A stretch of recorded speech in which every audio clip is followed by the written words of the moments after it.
So there's this wonderful book written by Sadguru. Its name is Karma. If you've already read it, or if you're trying to read it, this video will help you demystify what this book really means. Mostly this book is written to attain higher levels of consciousness, higher levels of self-evolution or self-realization, which is the final goal. But if you want to use the principles in this book to achieve material success, this is the video. I will show you how you can use the principles used in this book to achieve material success. What I mean by material success is health, wealth, money, fame, whatever that you deem is necessary for your happiness on this planet. And let me also confirm this, that there's nothing wrong in choosing any of this. After all, it's better to have more money than less. After all, it's better to have better health than bad health. After all, it's better to have more fame than less fame. So whatever your aspirations are, don't hold them back. I will go over exactly how you can use the principles that Sadguru has mentioned in this book very specifically for your monetary gains or your physical health or anything that's material per se, is how it's conceived by most people on this planet. So if you are one of them, make sure to watch this video till the end, and you're going to be learning a lot of stuff that you can use immediately starting tomorrow and make really impactful changes in your life that will determine how your destiny is going to be. The book starts off by clearly saying that karma is taking the destiny into your own hands. But the principles and the usage of these, especially from Isha Yoga and Sadguru, is clearly for higher level of self-realization or somewhere in those lines rather than anything related to material. But that's okay, right? There are ways and there are nuances in how you interpret this book for your material success. And I will demystify that today. So what does the word karma really mean? It really means action. When someone says action, our mind usually goes to some form of physical action. But the book clearly explains action is in multiple dimensions. When I say multiple dimensions, action can be taken in a physical, which is doing something. Action can be taken mentally, which is thinking something. And action can be taken on an energy level, which is very, very profound and very complex subject. But don't worry, we're going to even look at energy also, how to manipulate energy and how Sadguru has given the tools to use to increase your energy or make your energy look at the same direction that your goal is. So I'll start off this by addressing the basic concept of reaching from point A to point B. So whatever stage you are in your life, let's say you want to reach B. That's how I'm going to be talking, right? You're at state A and you want to reach state B. State B being $1 million, perfect health, a lot of fame, happiness, whatever you choose to, right? So the goal is from point A, where you are currently, to go to point B, the state where you feel like you will achieve great happiness and you will be in a state of extreme joyfulness. So with that preface, let's get started. Let's see what this is all about. Let's see how you can use these great principles given by this mystic, an amazing yogi, and take those and use it in our daily lives to achieve material success. Let me clear this off by saying karma is not something that you need to be scared of. Karma is not something that some mystic force, some god or someone is going to come and save you. It has nothing to do with any of these. So no matter what religion you're from, or no matter what background you have, you can still use these principles as easily as anyone. And also, no matter what state you are in your life, you are totally capable of achieving anything you want. Let me reiterate that. No matter what state you are in your life, you can totally achieve your destination B. So let's get started. Let's see how we can reach destination B. When we say that we can reach destination B, what we also are saying is our fate is completely in our own hands. That is exactly what karma means. Your fate is completely in your hands. 100%. But to able to be the said fact, you need to align your body, your mind, and your energies in a certain direction for that thing to happen. So let's understand how our five senses accumulate data.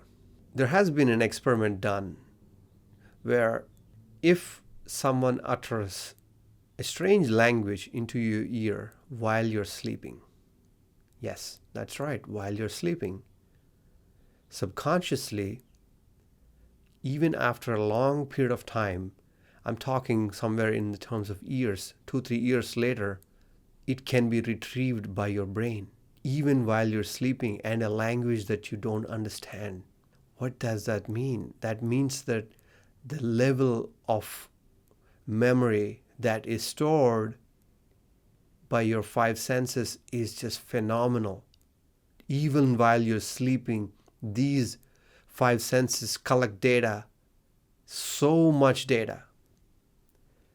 There's no denying the fact that the amount of data that our body and our mind has collected over the years since the time we are born is just so much, is eons of memory. This book clearly talks about the memory that we store, or our great-grandfathers, our fathers, and from the first living being on this planet, that memory has been transferred to us over the years. So the amount of memory that our body hosts right now is just phenomenal. You'd be surprised. It clearly knows each and every cell, the billions and billions of cells that are in your body, each cell knows what its function is precisely. That's how much memory, that's how much understanding they have.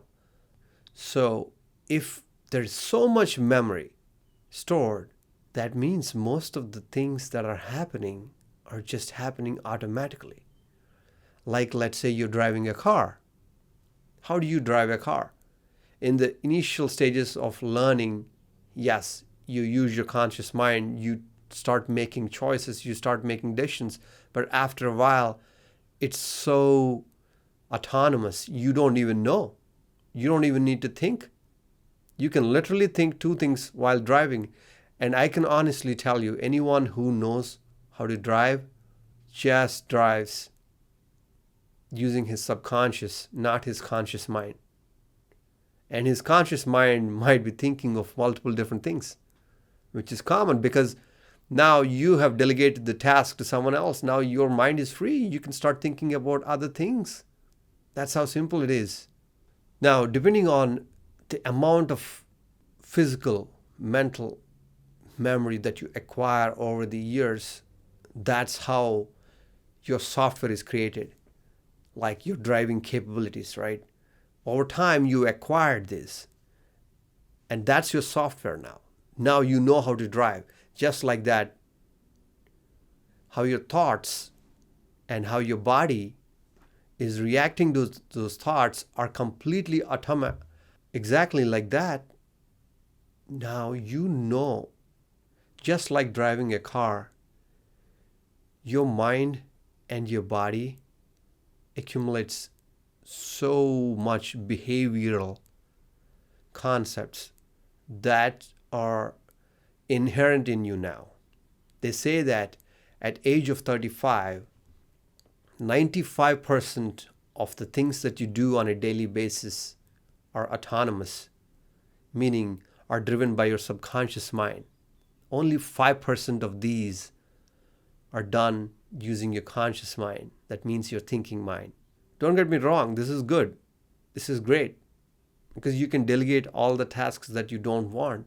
But the problem over time is there are tasks that you want to be in your control, but still they are taken over by your subconscious mind. Now, subconscious mind becomes your real mind, and your conscious mind is just playing along. That is the biggest issue. That's why reaching B is always going to be hard until your subconscious clearly knows that it needs to go to B. No matter how many times you think in your conscious mind that I want to reach B, it depends on the software that you have installed in your subconscious. That's what drives your car from reaching from A to B.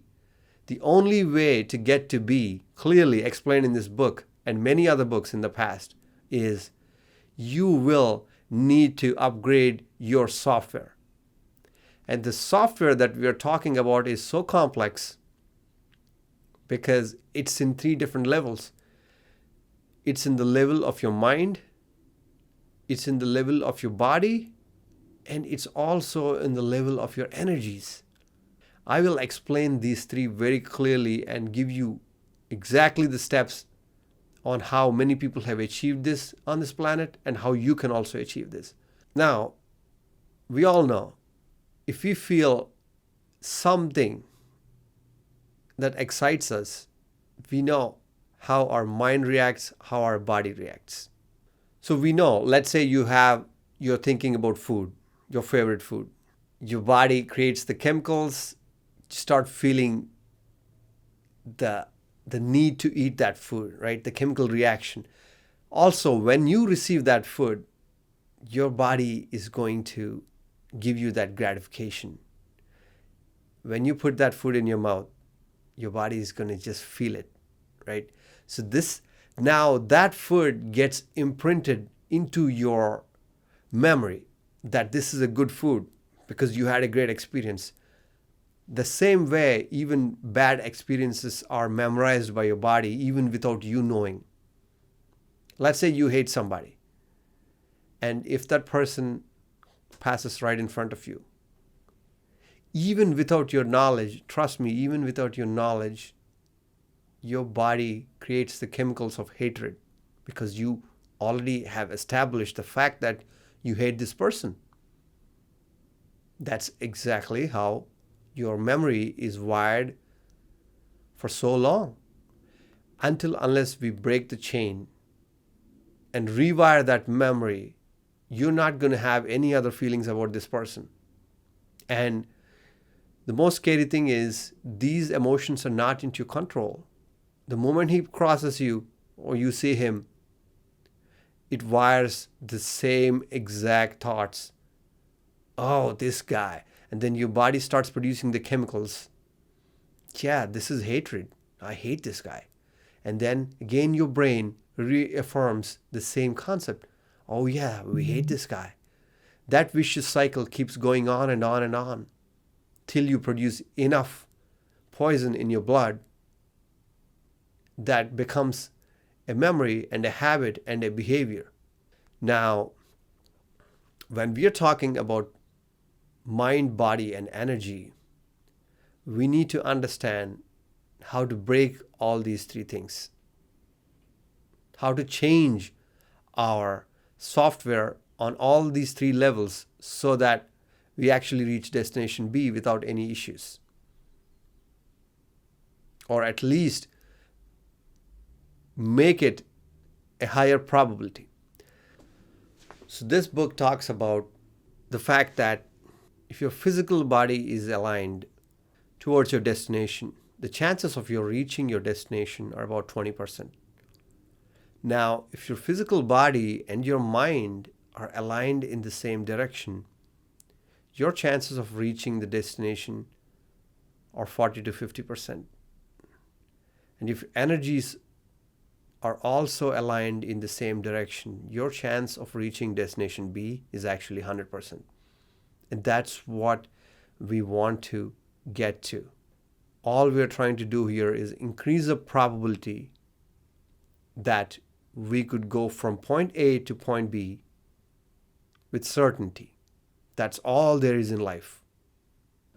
So when we're talking about the physical body is purely cyclic. What I mean by cyclic is anything that's physical on this planet is purely cyclic. This is very easy to understand if you understand the fact that if Earth rotates on its own axis, it's a day. If Moon rotates around the Earth, it's a month. If Earth rotates around the Sun, it's a year. So everything that's time related is purely cyclic. When these cycles are being created, the physical body that exists on a physical level can feel the effects of time. So over the years, you become older and your body keeps on accumulating memory. But the basis of the physical creation itself is sun. Sun is the primary force in this solar system. If sun does not exist, no life on this planet can exist. And so can't your physical body. So everything that's physical that we're looking at is one way or the other related to the sun. So if we want our physical body to be aligned in a certain way that is absolutely conducive to this planet, that means we need to align our physical body with the sun. That's as simple as it is. How do we align our physical bodies with the sun? So in yogic practices, Sadguru talks about Surya, Kriya and Surya Namaskar. Surya means nothing but the sun. So these two yogic practices are so powerful that they actually align you with the sun. Yes, that's right. Just by performing these two powerful yogic practices, you can align yourself, especially your physical existence, with the sun. When your body is aligned with the sun, it makes it a lot easier for you to achieve things. There are multiple uses of these two different processes that Isha teaches, but primarily they can be very well used to achieve great success in your life. And one more important thing is, since our physical body is aligned with the sun, I would highly recommend that your body should be up before the sun rises wherever you are. That way, you're always ahead of the sun, and your body circadian rhythm is actually so aligned with the sun that your physical body is at its optimal condition for you to program it. If you wake up before the sun, your physical body is always going to be very well aligned with this planet.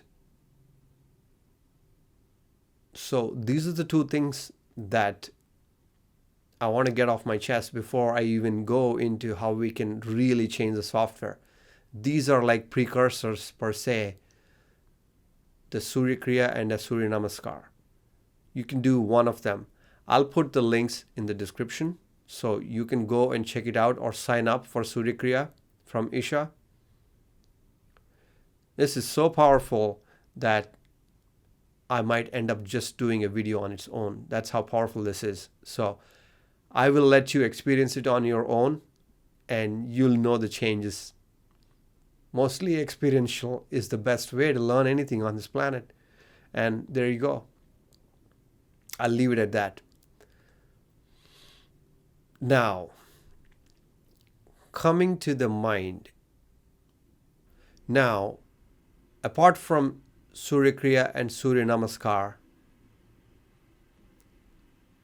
the physical body is a huge heap of memory. Like I've alluded to a little while ago, your body is nothing but has been accumulated over eons of time. Since the time dinosaurs have walked, or even before the smallest and simplest forms of life like amoeba. From then, there is memory in your body. That's how deep the memory goes. But we don't need to change so much memory to achieve greatness in this life. The memory that we are talking about is nothing but conditioned into us since we as life have taken this body. So it would be how many ever years that you are as a human being. So how does memory gets accumulated into the body? We need to understand that simple fact, and that will help us really break down how we can break this cycle. So as soon as you wake up in the morning, you brush your teeth, you do other things, and you start remembering that you are so-and-so. This is your family, these are your friends, this is the job you go to, and these are the things that I need to do. And also with all these things, you also acquire, these are the problems I have, these are the things that I need to take care of, and whatnot. So essentially, what you're doing there is you're tapping into your memory,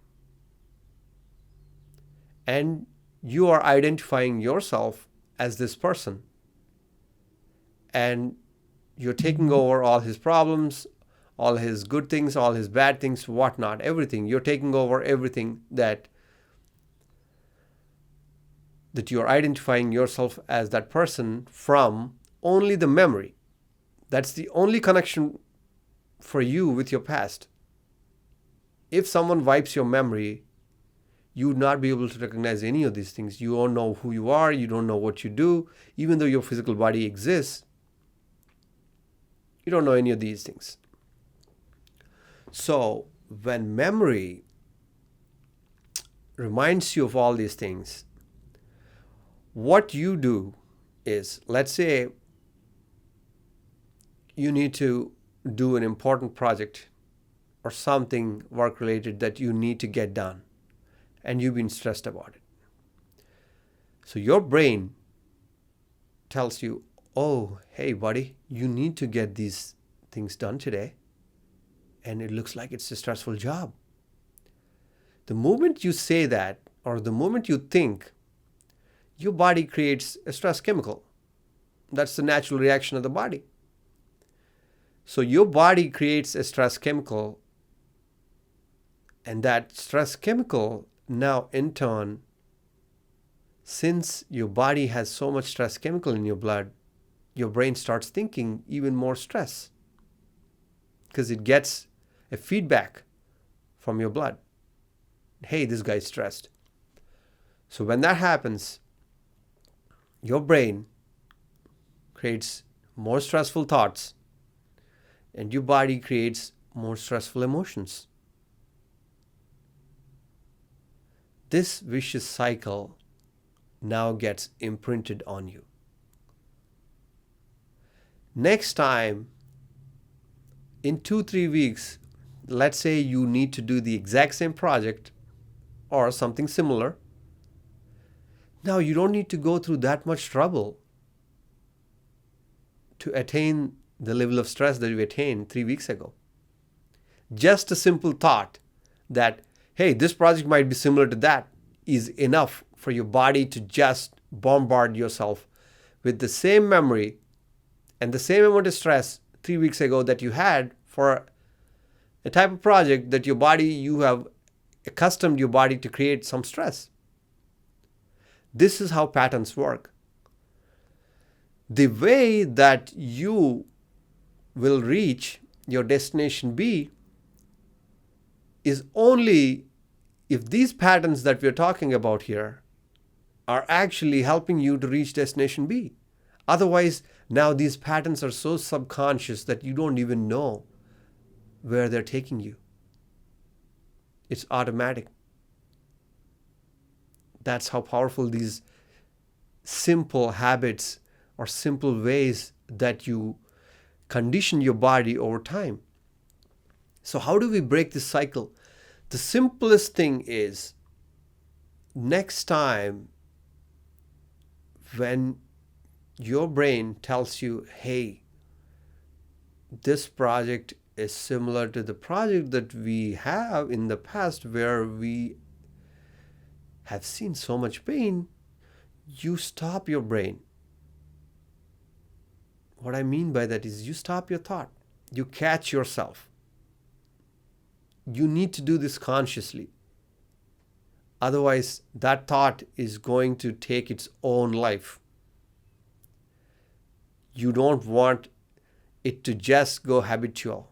You don't want it to use the subconscious way of thinking. You want it to use the conscious way of thinking. For that to happen, all we need to do is stop it. Stop the thought and then divert it to a better future than the stressful self that you have seen in the past. An example would be, yeah, I've done this project in the past. I know how I can do it. There's nothing to be stressed about now. And I'm going to achieve this. With that, I will talk about two powerful concepts that we need to understand. One is your memory, and the second one is your imagination. Those are the two that were in play in this simple exercise that we've been talking about. First, your memory brought back how you felt 3 weeks ago when a tough project came your way. And then your imagination extrapolated it, showed it to you. Oh my God, the suffering that we've gone through, you're going to go through the same suffering again. So clearly there are two faculties here at work. One is your memory and the other one is your imagination. If anything that separates us from all the other animals on this planet, it's these two. We have a phenomenal amount of memory and a phenomenal amount of imagination. But technically, these two have clearly worked against us in the example that I showed you. Your memory brought back a bad memory, and your imagination created even more worse for your own good. So the way that you break this chain is by consciously, first of all, the moment you get a memory like this, you need to stop it. You need to say, okay, this is a bad memory, but there are good memories as well. So bring in a good memory if you have. Otherwise, don't bring any memory. Just look at things how they are. But the imagination also plays a powerful role here. You are imagining that this is going to give you pain rather than imagining that this is a great experience, this is a wonderful way, I'm going to conquer this. And trust me, these two imaginations are just a conscious thought away. That's how easy these two are. You are totally capable of imagining whatever you want. Every single human being on this planet is perfectly capable of imagining whatever they want. The power of imagination is phenomenal. So if you use these two, the memory and the imagination, in your favor, you are consciously going from A to B. If you don't use these two consciously, the chances of you reaching B is just pure luck. You might never make it there. Or even if you make it, it might just be luck.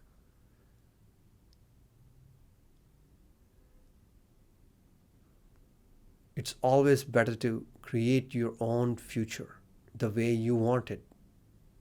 For that to happen, break the cyclic process of your thought. This is why positive thinking just does not work. Positive thinking only creates a small piece of the equation. But the chemical reactions in your body that create your imagination and create the stress and create the suffering, they're still there. In other words, the languages of brain and body are way different. Thought is the language of your brain. Emotion is the language of your body. These two need to be aligned in the exact same direction for any of this to work.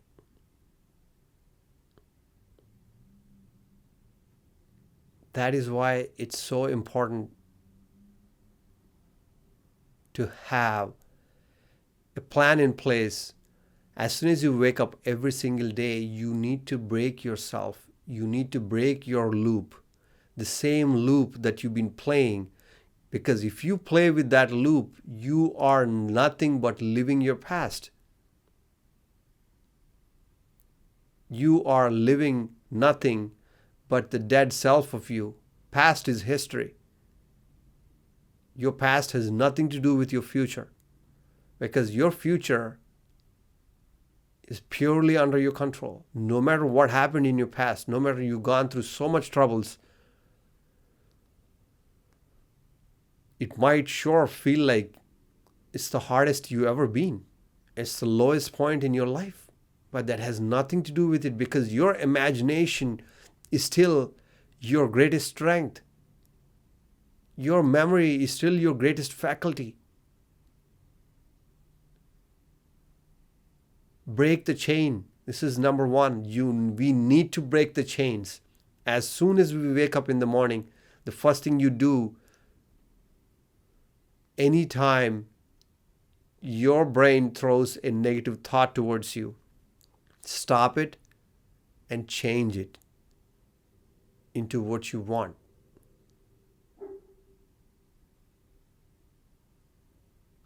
This is a phenomenal power that every one of us possesses. The moment you change that, it's a victory. Now, if you start catching yourself 100 times in a day, that is 100 victories. Let's be a little conservative. Let's say you catch yourself 10 times today. That itself is a great victory. If you can catch yourself 10 times every single day, where your brain is taking off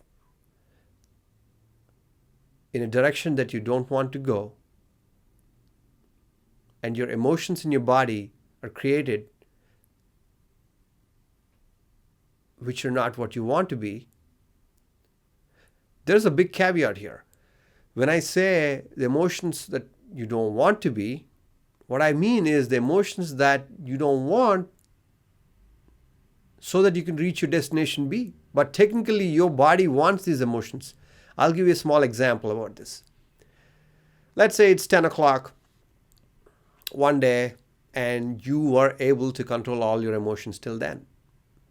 Your body is going to be like, hey, what happened to you? By this time, you're all stressful. I need that stress. Where is that stress? Give it to me. This is how it's going to crave, even though we know consciously that stress is really bad, but your body is going to crave for it. This is exactly why someone who's smoking or any other addictions out there, drinking, drugs, so hard to break, because even though you are consciously thinking, hey, I need to break this behavior today, I don't want to, your body after a while is going to start craving. All it is going to do is ask you, hey, give it to me.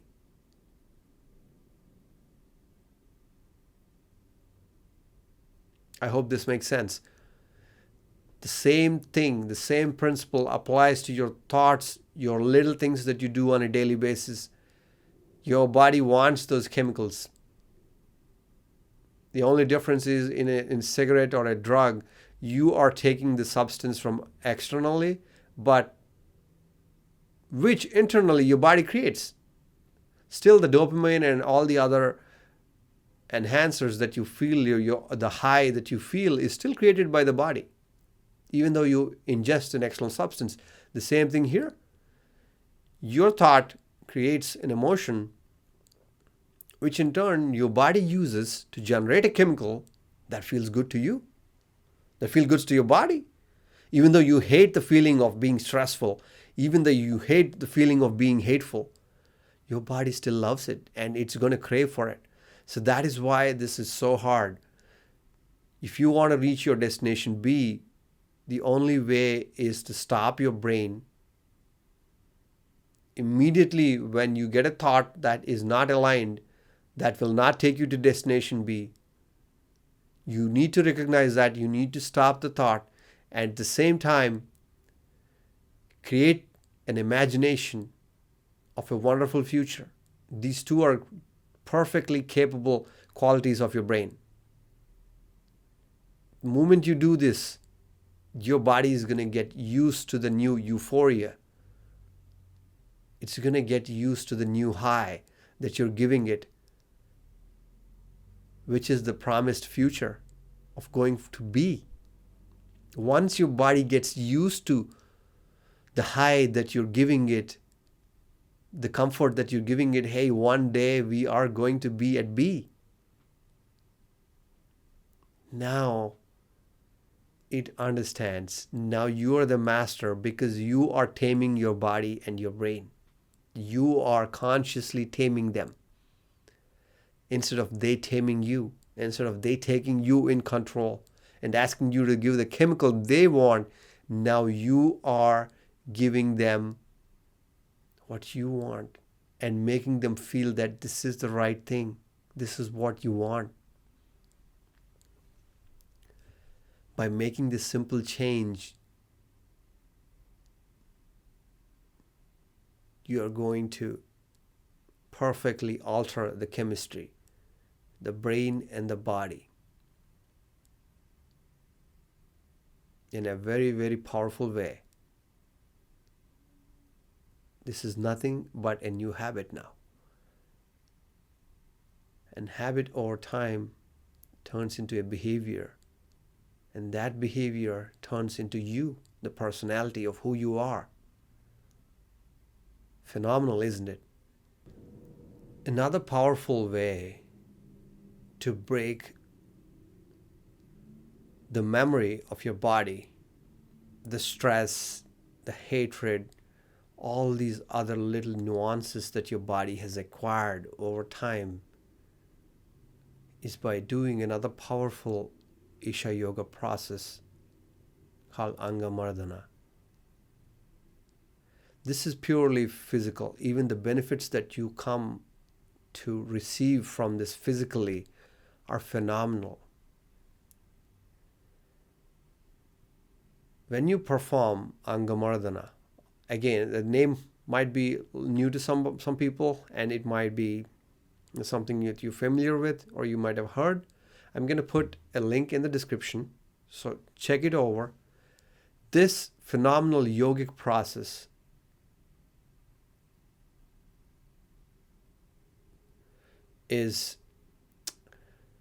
cannot even tell you how powerful this is. It will energize your body in ways you have never imagined. You try this for 20 to 30 days, the lethargy in your body, the way your body moves, it's just going to alter everything. The feelings are the way body communicates, like we have spoken earlier. The same thing applies here. When you break all of those feelings, when you stop making it all the chemicals by doing yogic practices like Anga Maradana, you are essentially stretching your body so many different ways. You're breaking the karmic bonds. You are releasing the chemicals that are deposited in all your joints.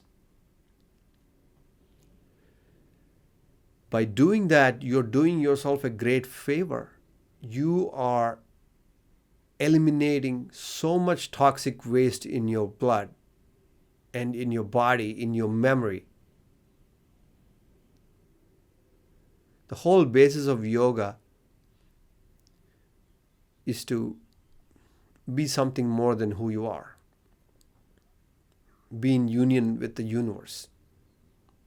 But simple steps are more powerful. That's why all of these are processes that are given. That's what this book explains so clearly.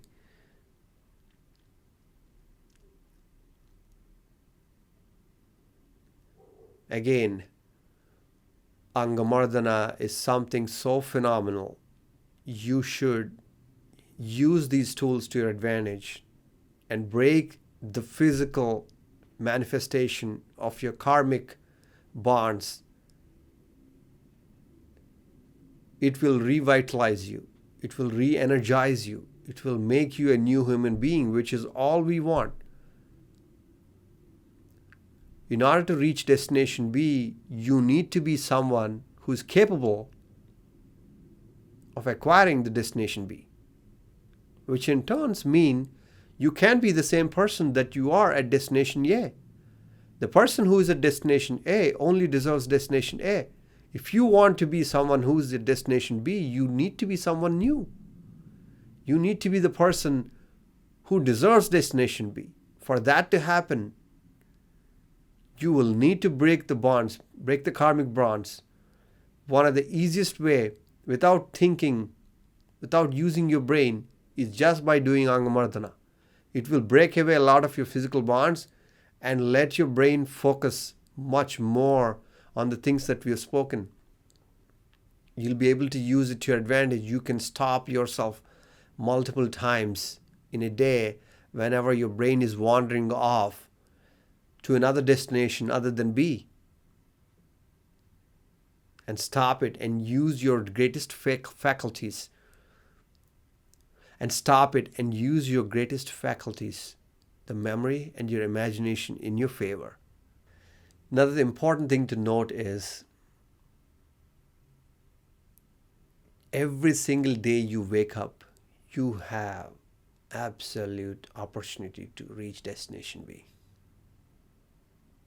Or you can bake your misery and suffering and stress just like you've been baking and stay at the same spot that you are, because if you are reliving your memory from the past, you are essentially going to be that. Or you can use your greatest capability, the imagination of the perfect future that you want to be at destination B, and bake that in the oven every single day. So this is a choice that we all have. That is why this is so important, to make it multidimensional. Do the Anga Maradana to break the physical karmic structures and bonds, and then align yourself with the sun, the basis of existence, using Surya Kriya and Surya Namaskar.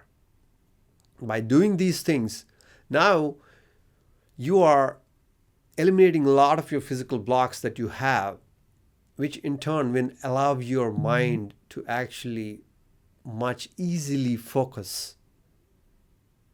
I hope this is making sense. There's a funny story in this book where Sadguru talks about, there's a guy who fights with his wife and goes to a restaurant, and he orders something very unique.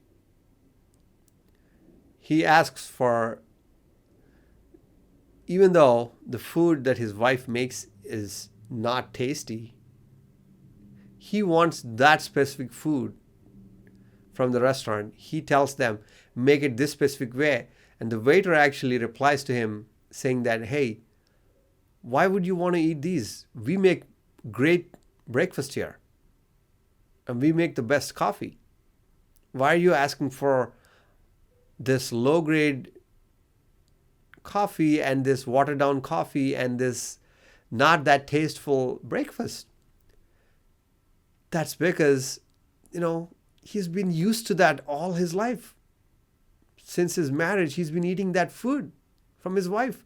And now, even though you would never eat it, he wants to eat it. This is the basis of what we've been talking about for the last 1 hour.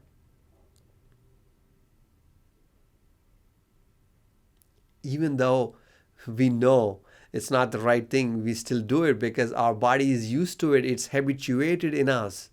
So we need to stop that. Do not make it a habit. Break it. Break the cycle. Next time you go and try to order this, you need to break it. Just like that, your brain is ordering this freshly baked anger and hatred and fear and stress. Break them. That's enough for today. You know what? I want a better life. I want love. I want happiness. I want to be at destination B. I want that $1 million. I want that perfect health. This is what I want. I don't want you to bake me some stress. I don't want you to bake me some fear. Those are not, even though my body's accustomed to it, I had enough of it. Let me move on. This is exactly how you need to tackle it. Now, once we have mastered, or at least making a conscious effort, let's put it that way. Mastering is a strong word, but let's say if we are consciously trying to change our thought and our emotion, right? How our body feels and how our thought works. If you're in control of these two, we have at least 40 to 50% control of reaching our destination B. Our probability of reaching destination B is half, which is pretty good if you ask me. But that's not enough. If you want certainty in life, if you want absolute conditioning that you want to be at B, the third piece of the puzzle is your energy system. How do you control your energies? How do you make your energies work for you? Now, this is a very, very complex subject. Even this has been alluded to in the book as one of the hardest. And Sadguru is a master at creating energy and, manipulating it.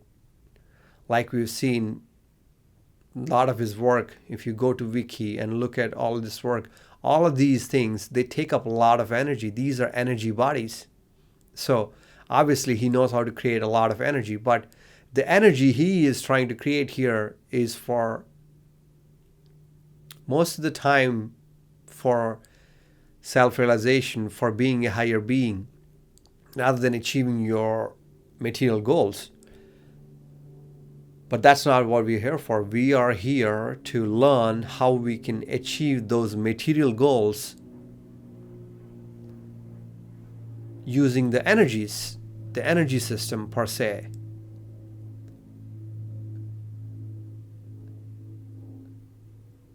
So if you've known Isha or inner engineering, there's this process called Shambhavi Mahamudra the Sadguru teaches about. This essentially, the process here, what it's trying to do, if you dissect it, right? You start by doing a breathing exercise, and then you chant Om, and then you do the fluttering of breath and all the good stuff, right? But the way these are organized is nothing but to take your energies from your Muladhara or your root chakra.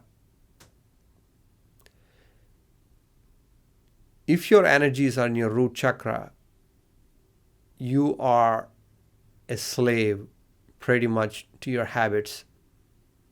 That could include drugs, smoking, sex, food, whatnot. All of these habits are over you. They are ruling over you. That's what it means. Technically, you do not have any control over these habits. Just like your thoughts that we're talking about here in reaching destination B. Even though your mind might be going or hoping that you reach destination B, everything else, your energies and everything else is acting or thinking differently, which will only hinder you. So the way that we make this happen is by using Shambhavi Mahamudra, the inner engineering, the 21-minute process. Your energies are elevated. Your energies are going to be not at your Muladhara. That's all at least we hope for. As long as you're not at the bottom chakra, you are doing fine. You're doing great, in fact, as far as your material needs are concerned. If you cross from your Muladhara, if your energies are focused at any of these higher chakras, you're doing great.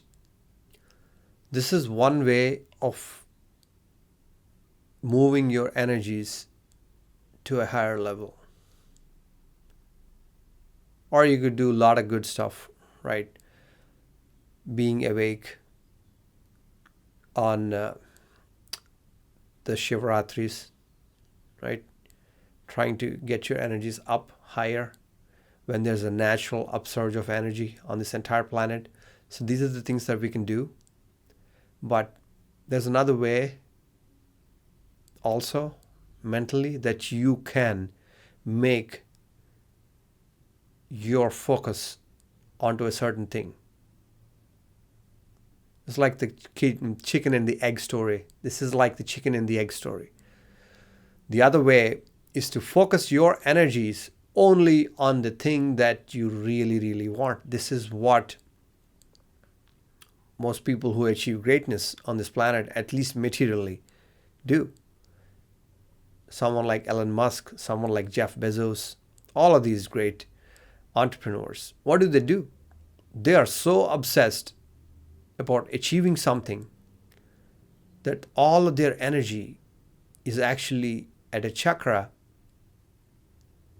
that is all about innovation and creation. So Just because how focused your thought is, you can make that energy stay and sustain on that chakra. Over time, that's where your energies are focused. You don't have time for addictions, you don't have time for habits, you don't have time for any of that. So where you focus is where your energy is. It's as simple as it is. The whole universe is a vibration. And your focus is nothing but mind with matter. It's conscious. And matter is nothing but energy and vibration. So that is how you backtrack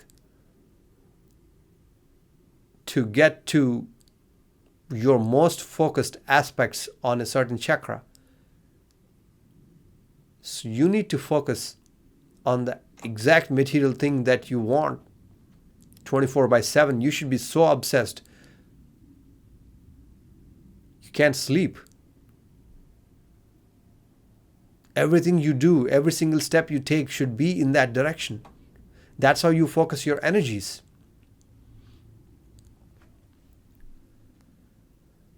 Or, like I said, if you do Shambhavi, you are naturally elevating your energies to a higher state.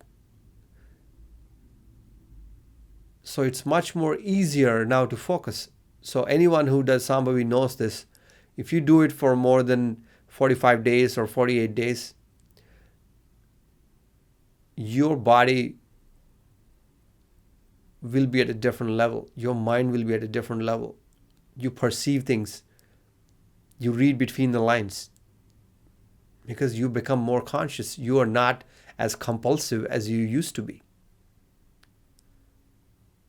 When you're conscious, you can divert those conscious energies into your location B. Once you're going to location B, you have everything under control. The power of the mind, the power of your energies, the power of your body, they all are aligned. Now, this is entirely my perspective on how you can use these three things to achieve greatness. The book is way more complex. It talks about karmic substances, karma, and self-realization. So it's much more towards karma yoga, which is a type of yoga that actually makes you beyond your physical limitations, beyond your mental limitations. You're trying to get to the bliss body and the ethereal body, which will essentially remove you from all karmic substances. So you break the karma, you are your own creator. But if you're trying to achieve these on a physical level, the things that I've explained in this video are all you need. I'm going to reiterate these three things and then close this video out. First and foremost, your mind, your thought. Your thought is a byproduct of your mind. Your thought needs to be absolutely focused on point B, which means your memory and your imagination need to work for you. You cannot work for them. They need to work for you. Point number 2, the emotional body. Body carries so many emotions. Every time it takes control over you, you need to stop it and take control over it again and again and again and again. The more times you do it, the more times you're breaking the pattern, the more times it's going to change its compulsive to conscious behavior. Once this happens, you have the power to achieve anything.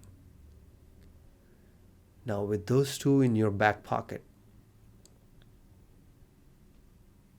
the most powerful thing is the energy systems. Start with your Shambhavi. If you're not so obsessed about your goal, you need to start with Shambhavi. If you're so obsessed that you cannot even sleep, you cannot even think anything other than your goal, trust me, your energies are already focused on that exact same thing, and there's nothing on this planet, there's nothing on this universe that can stop you. Forget the planet. The funny thing is the universe will create it for you, even if it does not exist. That is the phenomena.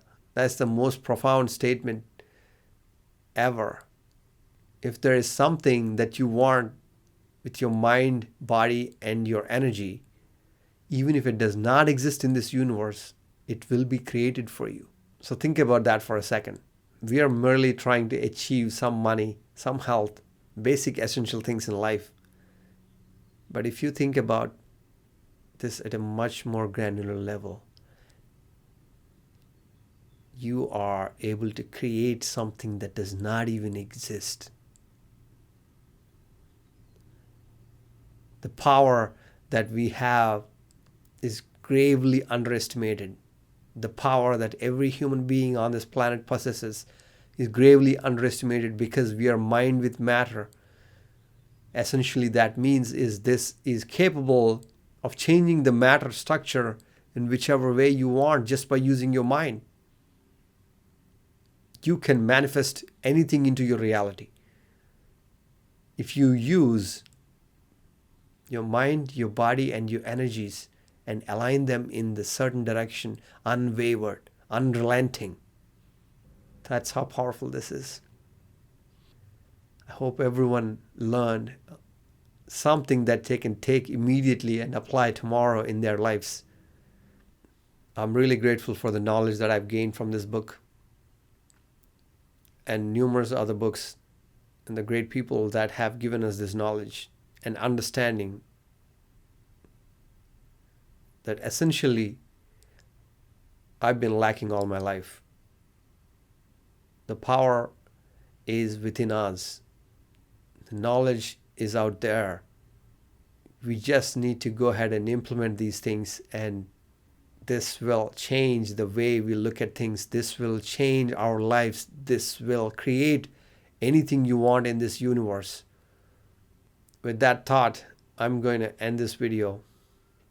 Hope you learned a lot, and I wish you all the success from the bottom of my heart. Thank you, everyone. So in this fantastic book, there are many small stories and exercises that everyone can perform. I will go over some of these stories and exercises so that we can take a look at them and see how you can easily perform those and understand the meaning of these stories. The first one is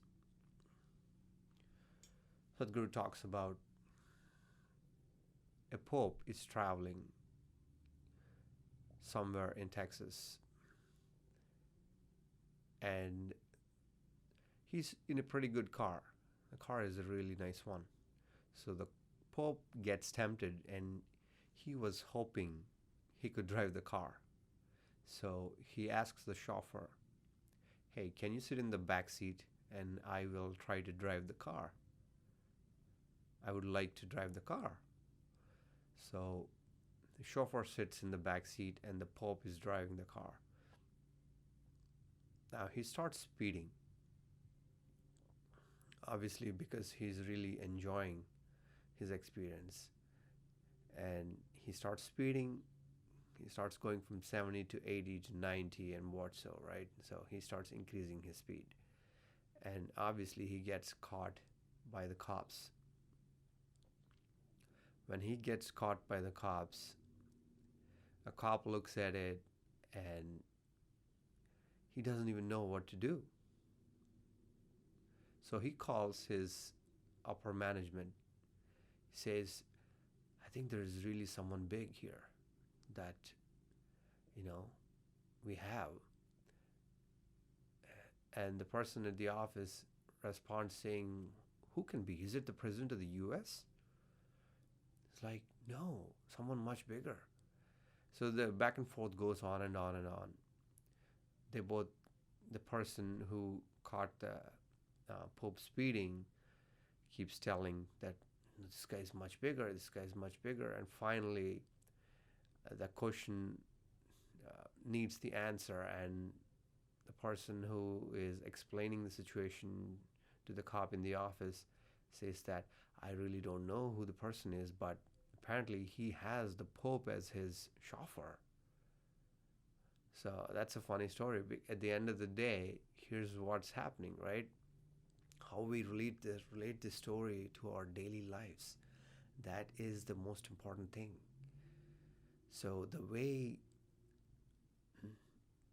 Sadguru is trying to explain in this book to us with this particular piece of story is that the same way we don't know who's driving our lives.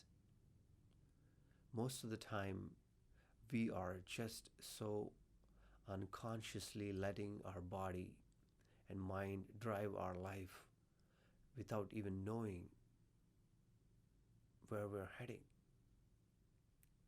That is because that's how the smell of karma is so strong in our body that we are something that we have been habituated for years and years.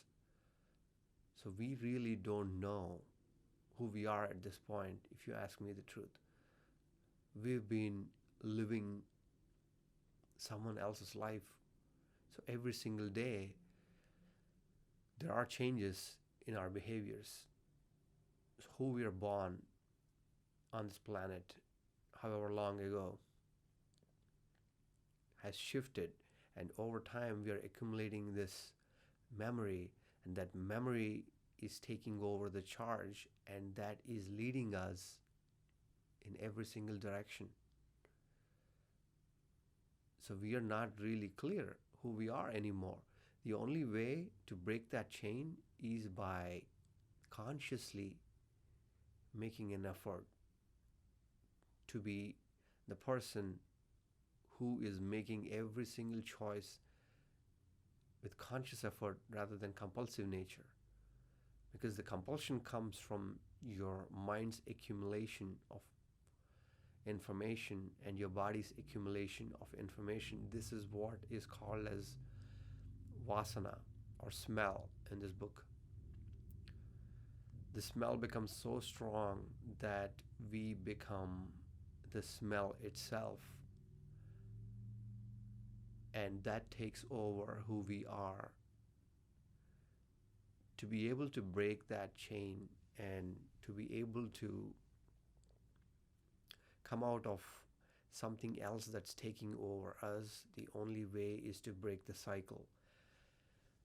And breaking the cycle meaning stopping ourselves from compulsive behavior. One of the easiest ways I've found that you can achieve this is by having small victories day by day. Just small, tiny victories each and every day. They lead to the big change over time. And the small victories that we are talking about here are just stopping ourselves. So there's a practice that was given in this particular chapter. The practice is, let's say you are a foodie and you really like to enjoy food. Well, you need to know that if you're eating that food or enjoying that food consciously, or you're just subconsciously just eating without you even being conscious of it, for that to happen, every time you eat something you like, stop yourself for 2 minutes. Don't eat. Just stop. Just sit there for 2 minutes and look at the food and see that the food is God.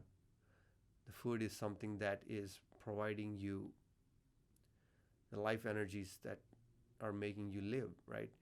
Wait there for a couple of minutes, and now you can extend that couple of minutes to a couple of hours, right? Because you are conscious now, and you can take it even further. Now you can even skip eating food for an entire day.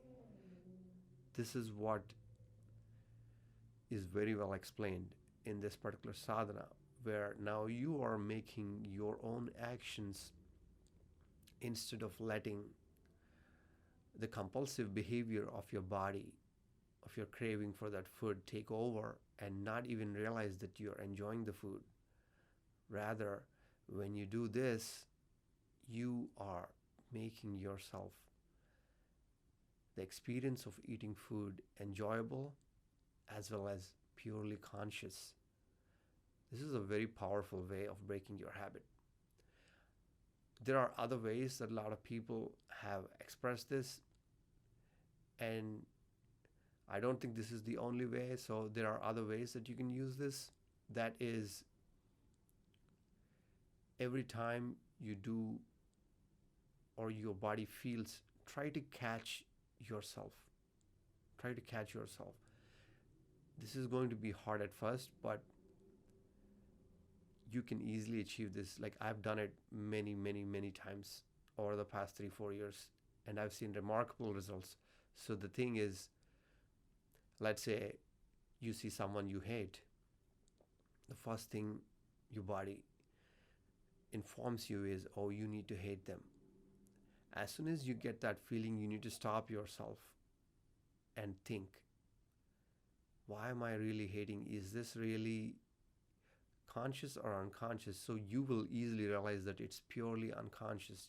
It's just your body automatically hates the person if that memory is registered as you need to hate him. And once you stop this and catch yourself, how foolish of me to hate this person. Why am I not taking care of my business and taking care of my things rather than using the energy to hate this particular person, right? Instead, use that energy to make yourself better.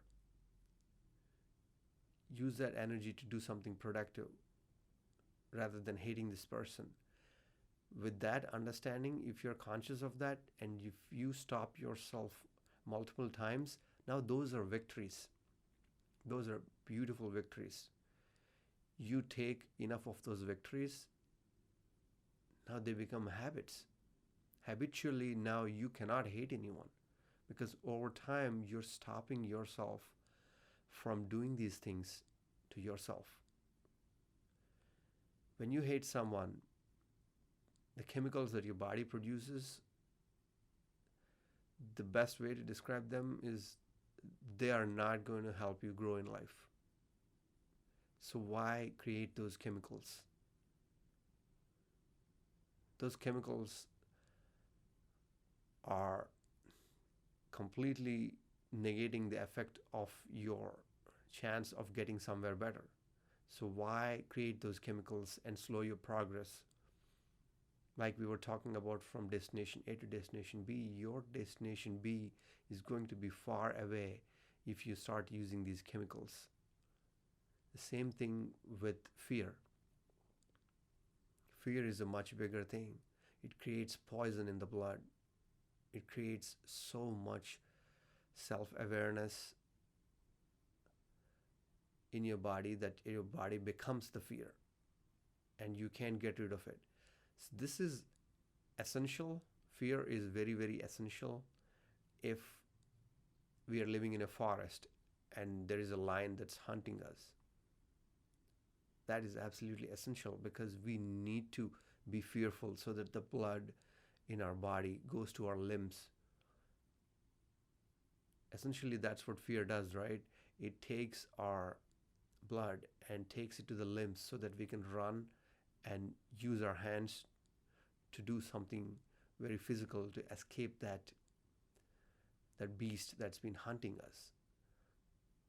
But in these days, it doesn't really matter until like while you're driving, maybe you're running into an accident. Yeah, that compulsive fear is okay, but being fearful all the time of what is going to happen tomorrow is not really a powerful way to use the concept of fear, and that changes the frequency of our creative centers to survival centers. When our body goes from creation to survival, you are not progressing anywhere that you want to. It is a big hurdle for you to cross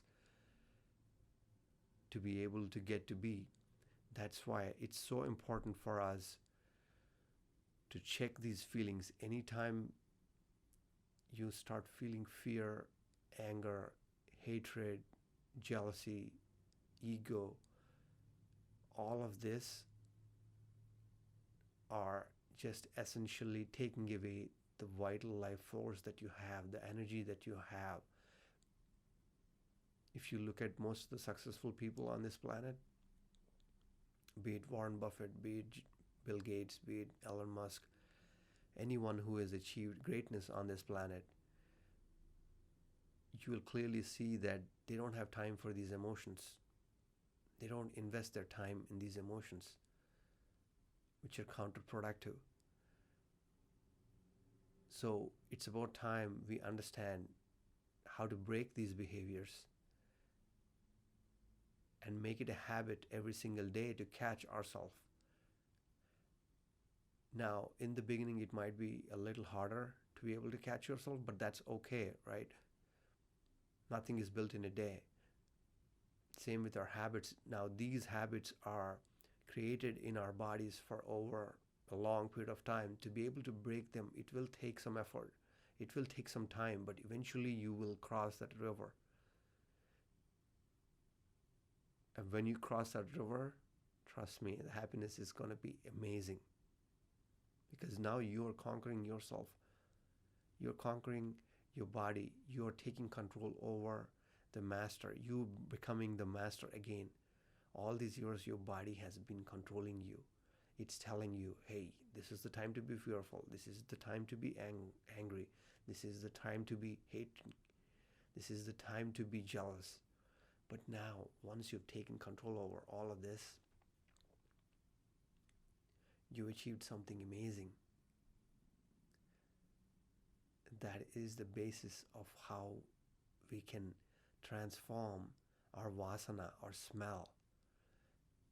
These are concepts not in the book, but I'm just giving you what I've learned and how you can use other things to be able to break this vasana, to this smell. Practice these simple things and you'll see, even if you have 2 or 3 victories in a day, that is very, very, very good. Because you've been living 100% of your life compulsively. Now, if you break 2 or 3 chains, your brain starts wiring differently. The path that you created in the past is so free for your brain to go back and fall into that fear trap. Now you're stopping it. The more times you stop your brain from going to fear, it is going to forget. Unless until there's a huge unforeseen circumstance in your life that you may have encountered. And then, yes, at that point, it might still go. But if you practice this well enough for years, even in the most hardest of times, you will know how to control your fear and you will know how to master. You'll be the most powerful being if you don't give control of yourself to external circumstances. Some person pissing you off, something putting fear in you, some external thing dictating our lives. The moment we stop being a slave to an external circumstance or an external object that is creating these negative emotions in you, you become one of the most powerful beings. Mark my words, these are the essential studies that this book is offering to us. You will need to come out of compulsive behavior and create conscious behavior. Everything you do should be for you to reach destination. One more important aspect of karma the Sadguru explains is runanubandha. The fact that you are connected to your environment, your family, and other things apart from it. So there is a beautiful sadhana that he explains, or practice that you can take home and try it for yourself to break this runanubandha. While explaining this important concept, he goes over This is why most of the monasteries have people coming there and spending most of the time, because you are taken out of your comfort zone. You are not in the known, where you are around the familiar things, familiar people, familiar living space. And so once everything around you has been taken away, it weakens the cycle of Rananubandha, or it makes you more conscious. Let's put it that way, in the context of how this can be used.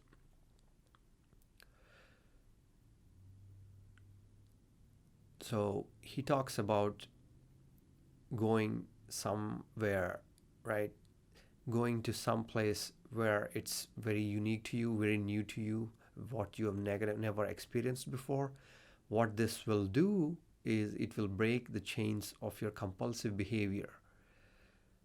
Now, if you want to draw parallels to this for achieving material success or anything of that nature, the way you can do this is what Bill Gates and many others have followed over the years, which is they take a break from their regular schedule and they go away somewhere far for a week.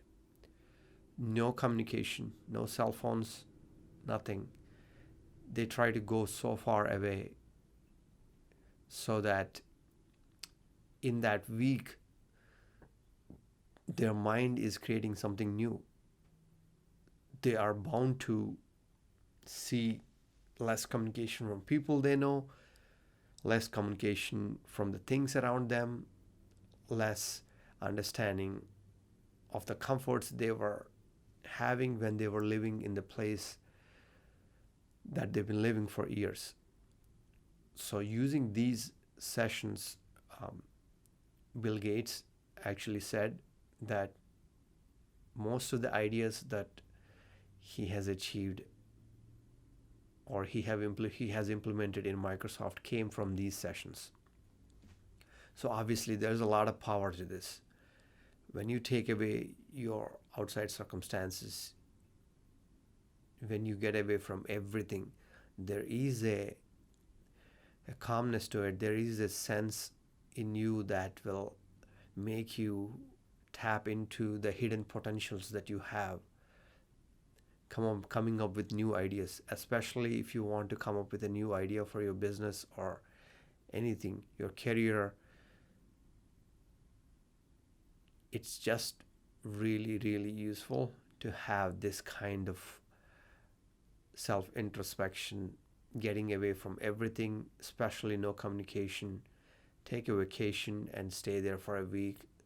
This will radically change you as a person when you come back. Imagine the monks that go to the monastery for over a couple of years or 3-4 years. Look how much they might have achieved. Look how much they might have rewired their brain in that 3-4 years. It's just phenomenal. They become something really, really powerful. Now there is one more very powerful sadhana that's outlined in this book, especially for people who are undergoing a lot of emotional stress. In general, if you are feeling very stressful, the basis of this sadhana is to keep your spine erect. As we know, over centuries, over the evolution, humans are the only ones with the spine erect. That means we have the option to raise our consciousness. No other being on this planet has that power. So when we are given with such power, it's always best to keep your spine erect all the time. And if you're feeling really stressed, or if you think that, hey, I need a break from this situation or whatnot, Sadguru suggests that we do some form of spine exercise that actually lengthens your spine and keeps it erect. For that, what he's suggesting is you could squat keeping your feet close to each other. So if you keep your feet close to each other and squat down, it will automatically extend your spine. That's a very biomechanical way of keeping your spine erect. It's phenomenal how these yogic practices come to being. But so if you try that, if not, if you can't put your feet together and squat, it's okay to put your feet a little wider apart and squat. For this, there is a 12-step process called Yoga Namaskar. I'll put a link for that video in the description, so you can go and watch that and practice it and do it. It only takes 5 to 6 minutes a day, but once you've mastered it, it is a phenomenal way of expanding your spine. In that, you try to put your hands up and bring them from behind your back. So what essentially you're doing there is, whenever you open a wine bottle, if you put the cork in the middle and extend it, that's how you're extending your spine. You're actually extending your spine in that process. When you do that, you're strengthening all the muscles of your spine.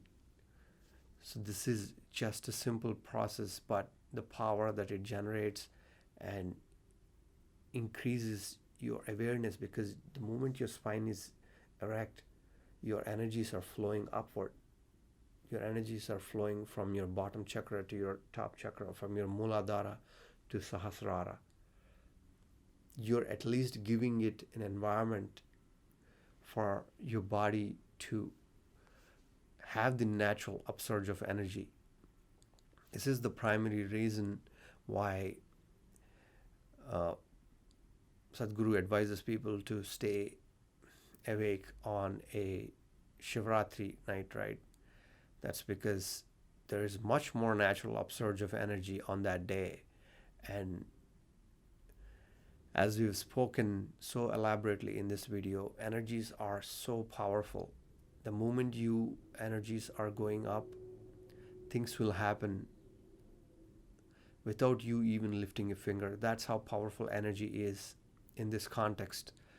So using all these methods to decrease your stress, to increase your energy, to have a natural upsurge of energy is very, very important. A lot of people don't even use these, but since they're so focused on their goal, their energies are always higher. Their energies are always at a creative center. For someone like Elon Musk or Bill Gates, or someone who's constantly about achieving the next best thing, creating something out of nothing. With this kind of attitude, if that's all you're craving, obviously your energies are going to be at your creative center. For them, there's no need to do any of these. But if you're starting up and if you're trying to take the path, these are powerful shortcuts given by Sadguru and the yogis who have taught him, that we should definitely use it as a common person on this planet. These will empower us to be more conscious, to be more thoughtful. So the 7-step Yoga Namaskar process is done 3 times. Takes about, like I said, 5 to 10 minutes. That's all. But the strengthening of the spine and even your knees, because you're squatting down, it's so useful for your knees. I used to have a little bit of pain in the morning when I play tennis or when I do something that's very intensive. The following day I used to have a little bit of pain, but as soon as I wake up, if I start doing Yoga Namaskar, all these little pains will go away. And not only that, I'm like so active. Your brain is getting all the blood that it needs, and your spine is so erect that your energies are flowing in the right direction, and your day is much more clear. And if you want to take it to the next level, of course, the practices that I've put in the description, the Surya Namaskar, the Surya Kriya, Anga Maradana, I can't tell you how phenomenal all these are. It's just something breathtaking, something powerful about these. Especially if you're having any physical issues, it's hard to focus on your goal. Even small niggling pain will stop you from thinking in the right direction, because you'll be constantly thinking about this small pain that's bothering you, that's giving you trouble.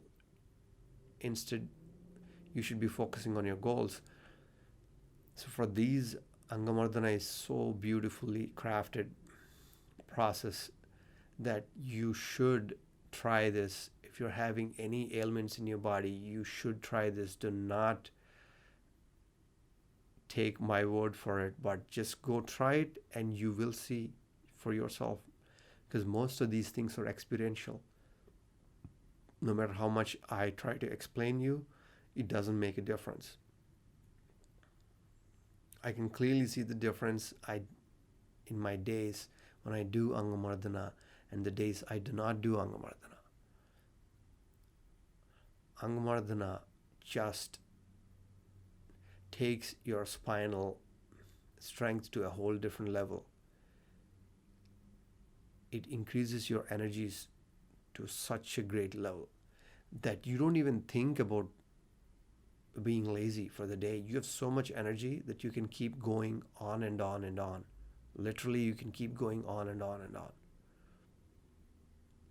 That's how phenomenal this has been crafted.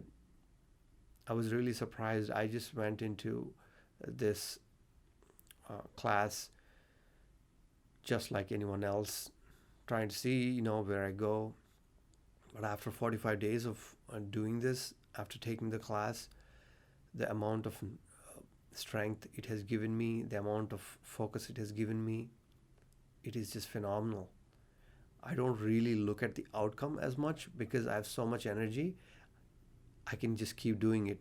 It won't be like, oh, why am I doing this for him? Or why am I doing this for her?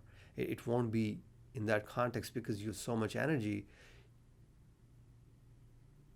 Once you're tired, that's when all these questions arise. But once you're so overly active, once you're so much energetic, these things don't matter. You keep doing these things very, very easily.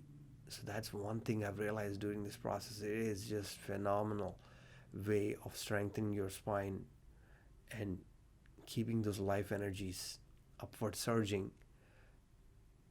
Absolutely important for this,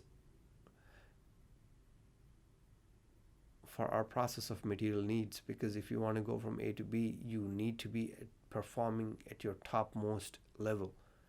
That's when the distance between A and B will be the shortest. And for us to be performing at our topmost level, like I said, it's very, very wise to use Anga Maradana and Surya Kriya in anything that you experience yourself, and see which one is really making a difference in your life, and you start implementing that in your life. That's the best way to take a look at these things, rather than just taking it from someone else. Try all of these out. Try it for 10, 15, 20 days. That's nothing compared to how much they can change your life. 20 days in your life is nothing if that is going to, make a big difference in your life. So keep that in mind, and with that thought, use them. One more powerful process that Sadguru talks about in this book is Bhuta Shuddhi. Essentially, it means purifying the elements around you.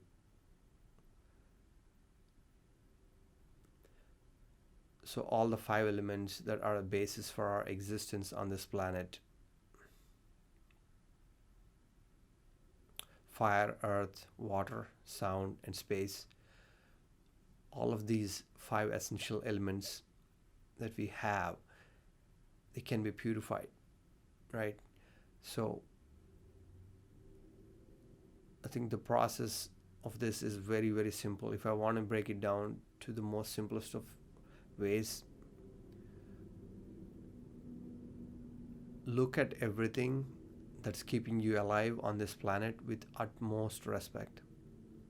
The water you drink, the food you eat, the air you breathe, the sunlight that you take, the earth that you walk on, everything that's making you alive today, everything that's making you who you are.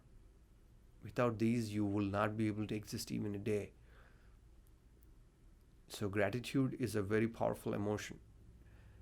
Have a lot of gratitude towards these things. When you come with that gratitude and with that respect towards all of these 5 elements, you are in tune with the creation. In some sense, you are getting more conscious, because now instead of just drinking the water, you are drinking the water with a lot of divinity. Telling the water that it's because of you I'm alive. Telling the air that we breathe that it's because of you I'm alive. Telling the food we eat that it's because of you I'm alive. Right? With this conscious effort, you are becoming more conscious, and the food that we eat, the air we breathe, the water we drink does miracles in your body, because you are taking it with so much gratitude that creates a sense of positive energy in those things. And the way they act in your body is going to be way different than if you just unconsciously eat them. So this is another powerful aspect that he touches in this book, and we should really take account of this. Also, there is this process called Bhuta Shuddhi. I will put a link in the description of that as well, but you can try to do that if possible. That's another powerful way to cleanse all these 5 elements. I've done it, and you'll see changes in your life for sure. That's a given. But more importantly, you need to take those principles and apply on a daily basis. So these are the things that I think we should take away from this book and use all of these. Comment below if you want clarification or anything, and I will go over that. And with that, thank you so much for this time, and I hope you achieve your goals.